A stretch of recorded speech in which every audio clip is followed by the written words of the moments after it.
കൂർക്കഞ്ചേരി തെക്കേ രവിമംഗലം മന സ്പോൺസർ ചെയ്ത MGU3A happy village Nedupuzha വട്ടപ്പിന്നി അമ്പലത്തിനോട് ചേർന്ന് സരസ്വതി മണ്ഡപത്തിൽ പ്രവർത്തനം ആരംഭിച്ചു.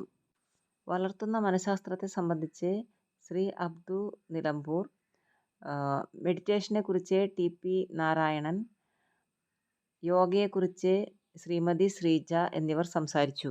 ഡൽഹി എയർപോർട്ട് വിരമിച്ച ഇമിഗ്രേഷൻ ഓഫീസറും സാംസ്കാരിക നായകനുമായ ശ്രീ ജോർജ് നെടുമ്പാറ ഉദ്ഘാടനം നിർവഹിക്കുകയും U3A നക്ഷത്രക്കൂട്ടം എഴുത്തുകാരിയായ ശ്രീമതി ശോഭന വേണുഗോപാലിൻ്റെ കവിതാ സമാഹാരം പ്രകാശനം ചെയ്യുകയും ചെയ്തു. പരിപാടികളിലൂടെ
Shri TP Narayanan heartfulness foundation, Shri Rajan, Shri Abdul Rahman certified facilitator MGU3A,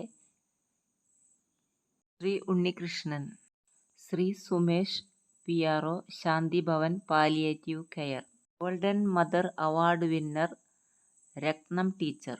തികച്ചും യാദൃച്ഛികമായി വരയ്ക്കപ്പെട്ട തൻ്റെ ചിത്രം ഏറ്റുവാങ്ങുന്ന വർഗീസ് കുട്ടി കുറ്റിച്ചിറ, ഡോക്ടർ ജോർജ് നെടുമ്പാറ. പ്രസംഗത്തിൽ ഗ്രാമത്തിൽ ഉള്ള സ്കൂളിലേക്ക് അഡ്മിഷൻ നിഷേധിക്കപ്പെട്ടു.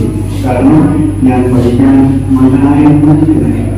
കാരണം സ്കൂളിൽ ചെല്ലുമ്പോൾ ഈ മകനെ പഠിപ്പിച്ചാൽ ഇവർ തോറ്റു പോകും, സ്കൂളിലെ നിലവാരം പോകും.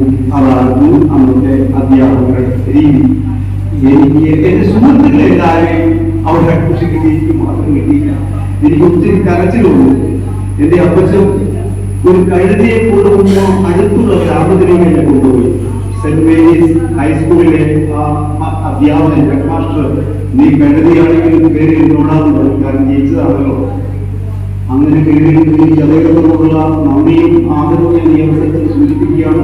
9ാം ക്ലാസ്സിൽ ചെന്നപ്പോ എബ്രഹാം അധ്യാപകൻ എന്റെ സർഗശേഷിയെ തിരിച്ചറിഞ്ഞു. ഞാൻ അറിഞ്ഞില്ല എന്റെ സർഗശേഷിയെ. കാരണം അദ്ദേഹം അന്ന് നമ്മൾ പകർത്തിയൊക്കെ എഴുതുന്ന ഒരു രീതി ഉണ്ടായിരുന്നു.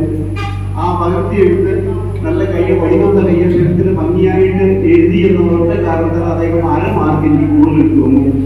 ഷഹബാസ് എന്ന് പറയുകയും ചെയ്തു. എനിക്ക് അത്രയും നാൾ അവഗണിക്കപ്പെട്ടിരുന്ന ഞാൻ, എന്നിൽ എന്തോ ഉണ്ട്, എന്നിൽ എനിക്ക് എന്തെങ്കിലും കഴിയും, അയക്കാതെ എന്നൊരു തോന്നൽ അവിടെ നിന്നാണ് ഒന്നിച്ചു വരുന്നത്. പിന്നെ നിന്നില്ല, പിന്നെ അതിനുവേണ്ടി അധ്വാനിക്കുകയാണ് ചെയ്തത്. പഠിക്കണം, എങ്ങനെയെങ്കിലും പഠിച്ചുയരണം. ആടുകളുടെ മുമ്പിൽ 5-8 ആടുകൾ എനിക്കുണ്ടായിരുന്നു. ആടുകളുടെ മുമ്പിൽ ഞാൻ സ്പീച്ച് ചെയ്തു. അധ്യാപകർ പഠിപ്പിക്കുന്ന പോലെ ആളുകളോട് ചോദ്യം ചോദിച്ചു, എന്തിനാ എന്റെ മെമ്മറിയിലേക്ക് കയറുന്നതിന് വേണ്ടി. അങ്ങനെ കുളിക്കുമ്പോഴും എടുക്കുമ്പോഴും ബസ്സിൽ പോകുമ്പോഴും എല്ലാം പഠിച്ച് കോളേജിൽ കയറി PSC ഫസ്റ്റ് ഇയർ വന്നപ്പോൾ ജോലി കിട്ടി. അതങ്ങനെ ഡൽഹിയിലേക്ക് പോയി. പക്ഷേ എന്റെ സർഗശേഷിയെ ഞാൻ തള്ളിയില്ല. അത് പൂർവ്വത്തിന്റെ കൂടെ ഇരുന്നു അതിന്റെ ഭൂമിയാക്കി മാറ്റി. എഴുത്തോടെ എഴുത്ത് ഓഫീസിന് വേണ്ടി കൂട്ടി കമ്മീഷൻ ഓഫീസിലൊക്കെ ഇരിക്കുമ്പോൾ ഹാൻഡ് റൈറ്റിംഗ് തന്നെ നോട്ട് ഷീറ്റ് എഴുതി സബ്മിറ്റ് ചെയ്തു. അദ്ദേഹം പഠിക്കൽ സന്തോഷം, വായിക്കുമ്പോൾ എഴുതി സൈൻ ചെയ്തു. അങ്ങനെയൊക്കെ ആയി എനിക്ക് എഴുതണം തോന്നി. ഞാൻ എഴുതി, ഹാൻഡ് റൈറ്റിംഗ് തന്നെ എഴുതി. ഒരു സർദാർജിയാണ് എന്നെ പ്രോത്സാഹിപ്പിച്ചത്. അവർ പറഞ്ഞു, ഇത് ഹാൻഡ് റൈറ്റിംഗ് അല്ല എന്ന് അവരൊന്ന് പറഞ്ഞു, ഈ പേരും എഴുതുന്നതാണ്. അപ്പൊ ഇങ്ങനെ എഴുതി കഴിഞ്ഞാൽ ഞാൻ പുസ്തകത്തിൽ എഴുതാൻ പറഞ്ഞു, ഞങ്ങളത് മേടിച്ചോളം പറഞ്ഞു. അങ്ങനെ എഴുതിയതാണ് ഹാൻഡ് റൈറ്റിംഗിലുള്ള ഈ പുസ്തകം. മുഴുവൻ ഹാൻഡ് റൈറ്റിംഗ്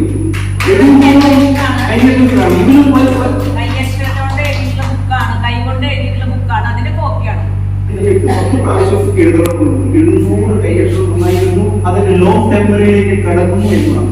ഞാൻ എന്താണ് എഴുതുന്നത് എന്ന് എനിക്ക് മനസ്സിലാക്കിയിട്ടുണ്ട്. എഴുതുകാരും ആൾക്കാരൊക്കെ എഴുതിയ വിട്ടിട്ട് പിന്നെ അത് മറന്നുപോകും. ഇതെന്താണ് എഴുതുന്നത് എന്നുള്ള ലോങ് ടേം മെമ്മറിയിലേക്ക് എഴുതാൻ എന്നെ സഹായിച്ചു. എന്റെ ആത്മവിശ്വാസം വർദ്ധിച്ചു. എനിക്ക് ടൈം കറക്റ്റ് ആയിട്ട് യൂട്ടിലൈസ് ചെയ്യാൻ സാധിച്ചു. ട്രെയിൻ വരാൻ ഇനി 1 മണിക്കൂർ സമയം ഉണ്ടെങ്കിൽ എനിക്ക് സന്തോഷമായിരുന്നു. ഞാൻ വഴിയിൽ സൂട്ട്കേസ് വെച്ചിട്ട് എഴുതും.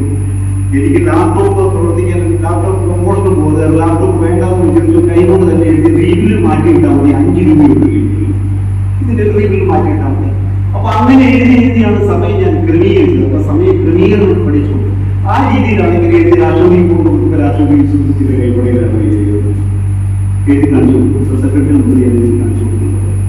അപ്പോ മന്ത്രിമാരുടെയും നമ്മളൊക്കെ ഗവൺമെന്റ് കഴിഞ്ഞിരിക്കുന്ന ഈ സമയത്ത് ഇങ്ങനെയുള്ള കവിതാരചനയും കഥാരചനയും സാഹിത്യരചനയും ഒക്കെ നമ്മുടെ മനസ്സിന് പ്രായം കുറയ്ക്കുന്ന ഒന്നാണ്. ഇവിടെ നമുക്ക് നടക്കുന്ന വിഷയങ്ങളാണ്. മനോഹരമായ ടൈറ്റിലൂടെയാണ് ഇന്ന് ശോഭന മേഡം കവിത രചിച്ചിരിക്കുന്നത്.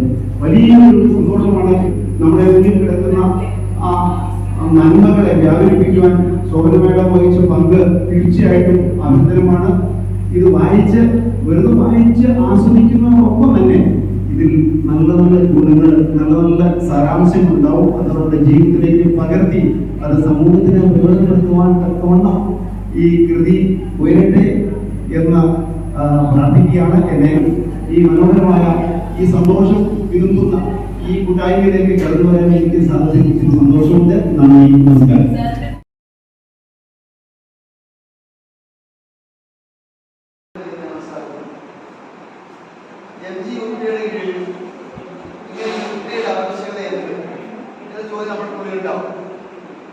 ഈ ചോദ്യങ്ങൾക്ക് ഉത്തരം കണ്ടെത്തേണ്ടത് നമ്മൾ തന്നെയാണ്.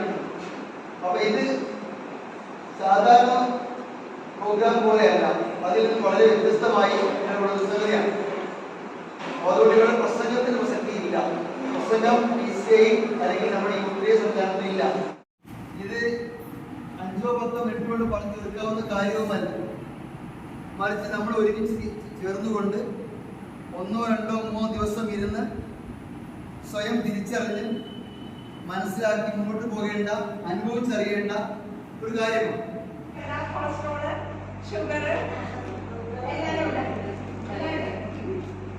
അപ്പോ നമുക്ക് എന്തുകൊണ്ടാണ് ഈ രോഗങ്ങൾ വരുന്നത്? നമ്മുടെ ഒന്ന് ഭക്ഷണം, പിന്നെ ജീവിതശൈലി മാറി അല്ലെ. നമുക്ക് ശരീര ചലനങ്ങൾ കുറവാണ്, പക്ഷെ മനസ്സിന്റെ ചലനം എന്താണ്? കൂടുതലാണ്. മനസ്സിന്റെ വ്യാധിയാണ് നമുക്ക് എന്താണ് ആദ്യമായിട്ട് മാറുന്നത്.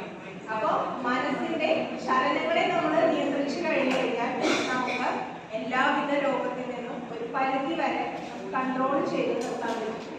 അതാണ് യോഗയിലൂടെ സാധ്യമാകുന്നത്. യോഗയുടെ ഏറ്റവും അവസാനത്തെ ഘട്ടമാണ് എന്താണ്, അത് സാറിവിടെ ഡീറ്റെയിൽ ആയിട്ട് ചെയ്യും, മെഡിറ്റേഷൻ. ഇവിടെ ടീച്ചർ പറഞ്ഞു നമ്മുടെ സന്തോഷം എന്ന് പറയുന്നത് ആരാണ് നമുക്ക് തരുന്നത്? നമ്മൾ തന്നെയാണ്. നമ്മുടെ സന്തോഷവും സമാധാനവും എല്ലാം ഉണ്ടാക്കുന്ന ആരാണ്? നമ്മൾ തന്നെയാണ്. മറ്റൊരാൾ വിചാരിച്ചു കഴിഞ്ഞാൽ നമ്മുടെ സന്തോഷത്തെ ഇല്ലാതാക്കാനോ അല്ലെങ്കിൽ വിഷമങ്ങൾ നമ്മളെ നിറയ്ക്കാനോ സാധിക്കില്ല.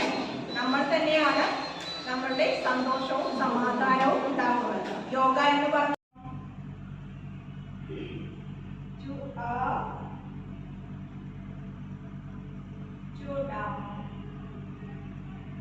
സാവധാനം നേരെ വയ്ക്കുക. അടുത്തതായിട്ട് ഷോൾഡർ ഒന്ന് റൊട്ടേറ്റ് ചെയ്യാം. സ്റ്റാർട്ട്. 1 ഷോൾഡർ, 2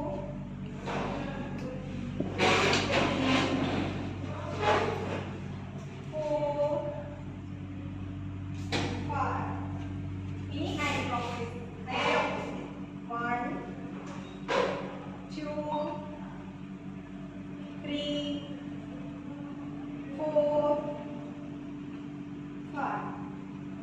5. ഇവിടെ ഭക്ഷണം കഴിച്ചുകൊണ്ടിരിക്കുകയാണ്. മെസ്സി ജോസ്, മോഡി ജോസ്, അതുപോലെ സൻസാർ ബഷീർ, മീര ഷമ്മി ആൻഡ് ജയലക്ഷ്മി,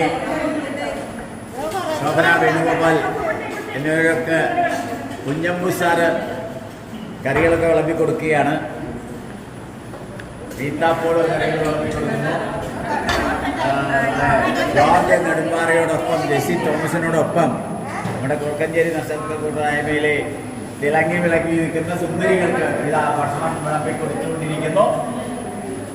ഏറെ സ്നേഹത്തോടെ സന്തോഷത്തോടെ കുറ്റാറ്റപ്പെടുത്തുന്നു. വർഗീസ് കുട്ടി ടീച്ചറാണ്. ഉച്ചയ്ക്ക് ശേഷം 2 മാസത്തെ ലീഡർഷിപ്പ് കോഴ്സിൻ്റെ തുടക്കം കുറിച്ചു. സബ്ജക്റ്റ് തീമാകുമ്പോൾ ഉണ്ടാകുന്ന ഒരു ഫീലിംഗ് എന്ന് പറയും. അതൊരു ഫീലിംഗ്. തീമയുടെ ഫീലിംഗ്. സബ്ജക്റ്റ് ഒരു ഫീലിംഗ് അല്ല, അതൊരു നോളജാണ്, അറിവാണ്, ഇൻഫർമേഷൻ. ഇപ്പോൾ യൂറോപ്പ് വിസിറ്റ് ചെയ്ത ഒരാൾ എന്നതിന് പാരീസ് ഞാൻ കണ്ടു.